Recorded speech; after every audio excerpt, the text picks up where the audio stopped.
श्रीमद् देवी भागवत पुराण। श्री कृष्ण तथा परसेन कथा। द्वारका में बोझवंशी सत्राजित रहा करता था।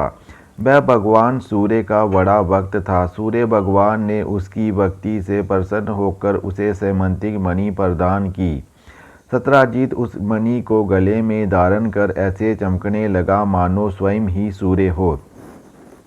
जब सत्राजित द्वारका में आया तब अत्यंत तेजस्विता के कारण लोग उसे पहचान ना सके। लोगों ने आकर श्री कृष्ण से कहा, देखिए, अपनी चमकीली किरणों से लोगों के नेत्रों को चौंधियाते हुए भगवान सूर्य आपका दर्शन करने आ रहे हैं। अनजान पुरुषों की ये बात सुनकर कमल नयन भगवान श्री कृष्ण हंसने लगे। उन्होंने कहा, ये सूर्यदेव नहीं है, ये तो सत्राजित है जो मणि के कारण इतना चमक रहा है। अपने घर आकर सत्राजित ने ब्राह्मणों के द्वारा सैमंतिक मणि को एक देव मंदिर में स्थापित करा दिया। वह मणि प्रतिदिन 8 किलो सोना दिया करती थी और जहाँ पूजित होकर रहती थी वहाँ दुर्भिक्ष, महामारी, ग्रह पीड़ा, सर्प भय, मानसिक और शारीरिक व्यथा तथा मायावियों का उपद्रव आदि कोई भी अशुभ नहीं होता था। एक बार भगवान श्री कृष्ण ने सत्राजित से प्रसंगवश कहा, तुम अपनी मणि राजा उग्रसेन को दे दो। परंतु वह इतना अर्थलोलुप व लोभी था कि भगवान की आज्ञा का उल्लंघन होगा इसका कुछ भी विचार न करके उसे अस्वीकार कर दिया। एक दिन सत्राजित के भाई परसेन ने उस मणि को अपने गले में धारण कर लिया और घोड़े पर सवार होकर वन में शिकार खेलने चला गया। वहाँ एक सिंह ने घोड़े सहित उसे मार डाला और उस मणि को छीन लिया। वह अभी पर्वत की गुफा में प्रवेश कर ही रहा था कि ऋषराज जांबान ने सिंह को भी मार डाला। जांबान ने वह मणि अपनी गुफा में ले जाकर बच्चे को खेलने के लिए दे दी। अपने भाई परसेन के ना लौटने से उसके भाई सत्राजित को बड़ा दुख हुआ। वह कहने लगा, बहुत संभव है कि श्री कृष्ण ने ही मेरे भाई को मार डाला हो, क्योंकि वह मणि गले में डालकर वन में गया था। सत्राजित की ये बात सुनकर लोग आपस में कानाफूसी करने लगे। जब भगवान श्री कृष्ण ने सुना कि ये कलंक का टीका मेरे ही सिर लगाया गया है, तब श्री कृष्ण ने मिथ्या अपवाद से दुखी होकर चिंतित हो उठे। उन्होंने सत्य का पता लगाने के लिए कुछ साथियों को लेकर परसेन को ढूंढने के लिए वन में गए। वहां खोजते खोजते उन्होंने देखा कि सिंह ने परसेन और उसके घोड़े को भी मार डाला है। वह लोग सिंह के पैरों के चिन्ह देखते देखते आगे बढ़े। तब उन लोगों ने देखा कि पर्वत पर एक ऋषि ने सिंह को भी मार डाला है। भगवान श्री कृष्ण ने सब लोगों को बाहर ही बैठा दिया और अकेले ही घोर अंधकार से भरी हुई ऋषिराज की भयंकर गुफा में प्रवेश किया। भगवान ने वहां जाकर देखा कि श्रेष्ठ मणि सैमंती को बच्चे का खिलौना बना दिया गया है। वह उसे हर लेने की इच्छा से बच्चे के पास जा खड़े हुए।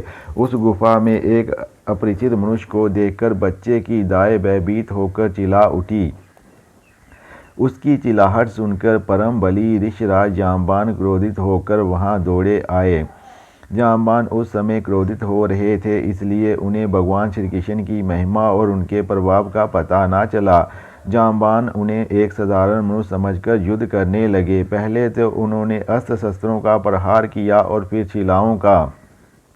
इसके बाद वह वृक्षों को उखाड़कर एक दूसरे पर फेंकने लगे। अंत में बाहु युद्ध होने लगा। वह आपस में 28 दिन तक बिना विश्राम किए लात घूंसों से लड़ते रहे। अंत में भगवान श्री कृष्ण के घूंसे की चोट से जांबान के शरीर की एक एक हड्डी टूट फूट गई।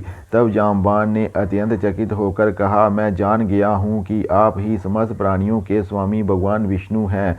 प्रभु, मुझे सम्मन है, आपने अपने नेत्रों में तनिक सा क्रोध का भाव लेकर तिरछी दृष्टि से समुद्र की ओर देखा था तो समुद्र ने आपको मार्ग दे दिया था। तब आपने उस पर सेतु बांधकर लंका विध्वंस किया था। आपके वाणों से कट कट कर राक्षसों के सिर पृथ्वी पर लौट रहे थे। अवश्य ही आप मेरे वही श्री राम श्री कृष्ण के रूप में आए हैं। जब जांबान ने भगवान को पहचान लिया तब कमल नयन श्री कृष्ण ने अपने परम कल्याणकारी शीतल करकमलों को उनके शरीर पर फेर दिया। इससे जांबान का शरीर ठीक हो गया। श्री कृष्ण ने जांबान से कहा, हम मणि के लिए तुम्हारी इस गुफा में आए हैं। इस मणि के द्वारा मैं अपने ऊपर लगे झूठे कलंक को मिटाना चाहता हूँ।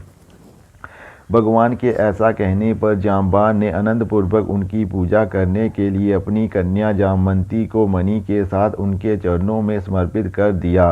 भगवान श्री कृष्ण अपने जिन साथियों को गुफा के बाहर छोड़ आए थे उन्होंने 12 दिन तक उनकी प्रतीक्षा की, परंतु जब उन्होंने देखा कि वह गुफा से बाहर नहीं निकले तो वह अत्यंत दुखी होकर द्वारका को लौट गए। द्वारका में जब माता देवकी, पत्नी रुक्मणी, पिता वासुदेव जी और अन्य संबंधी और कुटुंबियों को मालूम हुआ कि श्री कृष्ण गुफा में से नहीं निकले, तब उन्हें बड़ा दुख हुआ। सभी द्वारकावासी अत्यंत दुखी होकर सत्राजित को भला बुरा कहने लगे और भगवान श्री कृष्ण की प्राप्ति के लिए महामाया दुर्गा देवी की शरण में गए और उनकी उपासना करने लगे। उनकी उपासना से दुर्गा देवी प्रसन्न हुई और उन्हें आशीर्वाद दिया। उसी समय उनके बीच में मणि और अपनी नववधू जामवंती के साथ सकल मनोरथ होकर श्री कृष्ण सबको प्रसन्न होते हुए प्रकट हो गए। सभी द्वारकावासी श्री कृष्ण को पत्नी के साथ और गले में मणि दान किए हुए देखकर इस प्रकार परमानंद में मग्न हो गए मानो कोई मरकर लौटकर आया हो। तदंतर भगवान ने सत्राजित को राजसभा में महाराज उग्रसेन के पास बुलवाया और जिस प्रकार मणि प्राप्त हुई थी वह सब कथा सुनाकर उन्होंने ये मणि सत्राजित को सौंप दी।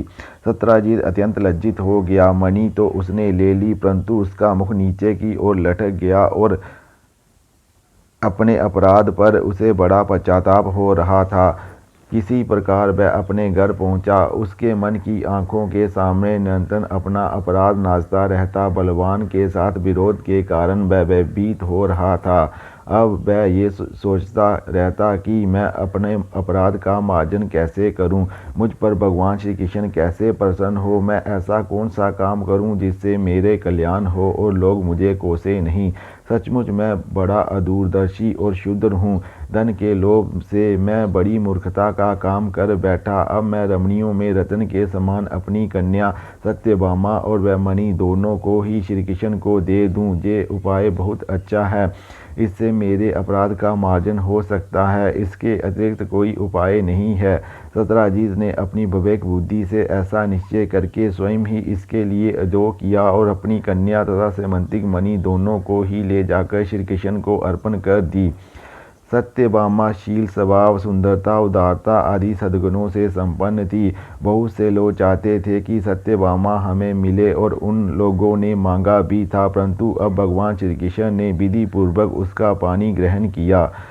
परीक्षित, भगवान श्री कृष्ण ने सत्राजित से कहा, हम सेमंतिक मणि नहीं लेंगे। आप भगवान सूर्य के भक्त हैं, इसलिए वह आपके ही पास रहे। हम तो केवल उसके फल के अर्थात उसके द्वारा निकले हुए सोने के अधिकारी हैं, वही आप हमें दे दिया करें।